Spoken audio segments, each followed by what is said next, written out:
లోతట్టు ప్రాంతాలు జలమయమయ్యాయి. ఆ కష్టాల నుండి ఇప్పుడిప్పుడే తేరుకుంటున్న ప్రజలకి మరో అల్పపీడన ముప్పు పొంచి ఉన్నట్లు వాతావరణ శాఖ తెలిపింది. ఈ నెల 5వ తేదీన పశ్చిమ మధ్య బంగాళాఖాతంలో ఏర్పడిన అల్పపీడనం క్రమేపీ బలపడే అవకాశం ఉందని తెలుస్తోంది. అల్పపీడనం బలపడటానికి అనుకూలంగా రుతుపవన ద్రోణులు మారుతున్నాయని, దీని ప్రభావంతో మరోసారి విస్తారంగా వర్షాలు పడతాయని చెప్తున్న వాతావరణ శాఖ అధికారులతో మా ప్రతినిధి ప్రవీణ్ ఫేస్ టు ఫేస్.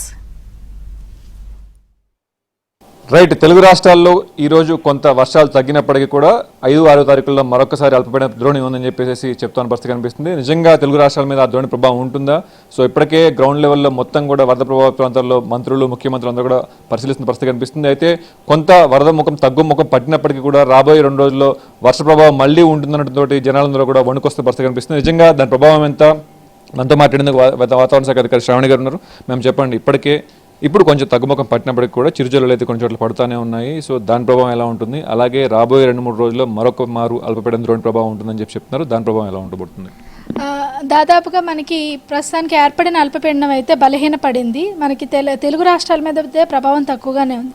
కానీ ఇంకా ఋతుపవనాలు చురుగ్గా కదులుతూ ఉండడం వల్ల, ఋతుపవనాల తాలూకా ప్రభావం ఉండడం వల్ల ఇప్పుడు ప్రస్తుతానికి ఇంకా కోస్తాంధ్ర మీద ఒక ఉపరితల ఆవర్తనం కొనసాగుతుంది.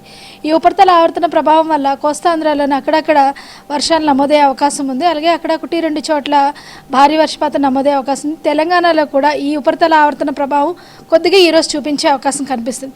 ముఖ్యంగా అది ఉత్తర ఈశాన్య తెలంగాణ జిల్లాల మీద అక్కడక్కడ ప్రభావం చూపించే అవకాశం ఉంది. ఈరోజు అంటే కొన్ని రాష్ట్రాలు అలర్ట్స్ కొనసాగుతున్నాయి, అలర్ట్స్ కొన్ని తగ్గించారా? సో ఎల్లో అలర్ట్స్ ఎన్ని ఉన్నాయి, రెడ్ అలర్ట్స్ ఉన్నాయా? సో మొత్తం ఎలా ఉంది తెలంగాణ రాష్ట్రం? తెలంగాణ రాష్ట్రం రెడ్ అలర్ట్ అది ఏం లేదు. దాదాపుగా కొద్దిగా ఎల్లో అలర్ట్ అయితే కంటిన్యూ చేయడం జరుగుతుంది. ముఖ్యంగా ఆసిఫాబాద్ నుంచి ఈ బెల్ట్లో కొంచెం రెయిన్ ఉండే అవకాశం ఉంది కాబట్టి అక్కడ ఎల్లో అలర్ట్ కంటిన్యూ చేస్తున్నాం. కోస్తాంధ్రకైతే ఇంకా కొద్దిగా ముంపు ఉంది కాబట్టి, వర్షపాత సూచన కూడా ఉంది కాబట్టి వాళ్ళ ఆరెంజ్ అలర్ట్ అనేది 1-2 డిస్ట్రిక్ట్స్కి ఇస్తున్నాం. ఏ జిల్లాలో అత్యధిక నమోదైంది ఈ రెయిన్ఫాల్ సీజన్లో? మరి 2-3 రోజుల నుంచి చూసుకున్నట్లయితే ఎంత అత్యధిక సెంటీమీటర్స్ ఎక్కడ నమోదైంది? మొత్తం ఓవరాల్గా చూసుకున్నట్లయితే అధికంగా మనకి జయశంకర్, భూపాలపల్లి, ములుగు, అలాగే మనకి భద్రాద్రి కొత్తగూడెం, ఖమ్మం జిల్లాల్లోని పర్సంటేజ్ వైజ్ అయితే ఓవరాల్ సీజన్ అంతా ఎక్కువగా అనిపిస్తుంది. అలాగే మహబూబ్ నగర్ కూడా కొంచెం అధికంగానే ఉంది, 60% కంటే ఎక్కువగా ఉన్నాయి. మొన్న ఈ 3 రోజులు చూసుకున్నట్లయితే అత్యధిక వర్షపాతం మనకి మహబూబాబాద్లోని 40 సెంటీమీటర్ల వర్షపాతం నమోదవడం జరిగింది. అలాగే సూర్యాపేట, ఖమ్మంలోని 20 సెంటీమీటర్ల కంటే అధికమైన వర్షపాతం చాలా చోట్ల నమోదవడం జరిగింది. అలాగే జిహెచ్ఎంసీ ఏరియాకి సంబంధించి ఎలా ఉండబోతుంది ఫోర్కాస్ట్? జిహెచ్ఎంసీ ఏరియాకి ఈ 3 రోజులు కూడా దాదాపుగా చిరుజల్లులు మాత్రమే కురిసే అవకాశం ఉంది. ఖమ్మం, సూర్యాపేట డిస్టిక్లో రేవంత్ రెడ్డి కూడా పర్యటిస్తూ ఉన్న పరిస్థితి కనిపిస్తుంది. సో ఇప్పటికే గ్రౌండ్ లెవెల్లో మొత్తం కూడా అక్కడ వాగులు, వంకలు అన్ని పొంగి పొరులుతున్నాయి. ఈ 2 డిస్టిక్ సంబంధించి ఏమైనా అలర్ట్స్ ఉన్నాయా? ఖమ్మం, సూర్యాపేట ఇంకా ఈ 2 రోజులు కూడా మోస్తరు వర్షపాతం నమోదయ్యే అవకాశం కనిపిస్తుందండి. సూర్యాపేటలో అయితే కొద్దిగా ఎక్కువగా ఉండే అవకాశం అయితే కనిపిస్తుంది. రేపు తగ్గిపోతుంది. రేపు మొత్తం తేలికపాటి చర్యలు కురుస్తాయి.